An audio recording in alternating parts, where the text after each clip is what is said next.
America और Iran के बीच जारी तनाव को लेकर पूरी दुनिया टेंशन में है, क्योंकि दोनों देशों में किसी ने भी अगर एक कदम बस आगे बढ़ाया तो जंग तय मानी जा रही है। ऐसे में मिडिल ईस्ट के देश तो पहले ही अमेरिका को चेता रहे थे और अब तुर्की, रूस जैसे देश इस तनाव को कम करने की कोशिशों में जुट गए हैं। अमेरिका और ईरान के बीच बातचीत की संभावना बनती दिखाई दे रही है, साथ ही धमकियों का भी दौर जारी है। तो क्या ईरान और अमेरिका में टल पाएगी जंग? आइए देखते हैं इस रिपोर्ट में। ईरान और अमेरिका के बीच लंबे वक्त से धमकियों का सिलसिला जारी है। दोनों देशों ने अपने हथियार भी तैनात कर दिए हैं।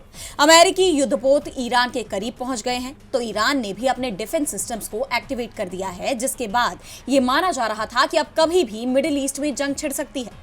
लेकिन अचानक ही अमेरिकी राष्ट्रपति डोनाल्ड ट्रंप हमले की धमकियों के बीच बातचीत के संकेत देने लगे। कहा यह जा रहा है कि ईरान के तेवरों ने ट्रंप को बातचीत का रास्ता अपनाने पर मजबूर कर दिया। वैसे जिस तरह ईरान अपनी रक्षा क्षमताओं को बढ़ा रहा है, उसे रूस और चीन से भी इसमें मदद मिल रही है। उसे देख ट्रंप के रुख में आया बदलाव चौंकाने वाला नहीं है। इस बीच खाड़ी देशों ने भी अलग से चेतावनी दे दी कि ईरान की मिसाइल क्षमताएं पश्चिम एशिया में अमेरिका के हितों के लिए गंभीर खतरा है।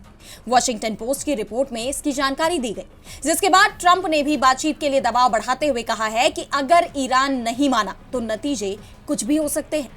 वैसे ईरान तो पहले ही कह चुका है कि वो जंग और बातचीत दोनों के लिए तैयार है, लेकिन बातचीत भी इसी शर्त पर होगी जब इसकी आड़ में कोई खेल ना हो। यानी ईरान पूरी तरह से सतर्क है। जून 2025 में जो गलती उसने की थी, अमेरिका से बातचीत के बीच ही इजराइल ने ईरान पर हमला बोल दिया था, लेकिन अब ईरान दुश्मन को कोई भी ऐसा मौका नहीं देगा। ईरान के विदेश मंत्रालय ने कहा है कि हमें उम्मीद है कि अमेरिका के साथ युद्ध को टालने की राजनयिक कोशिशें सफल होंगी। इसके लिए मध्य पूर्व के कई देशों ने मध्यस्थ के रूप में काम किया है।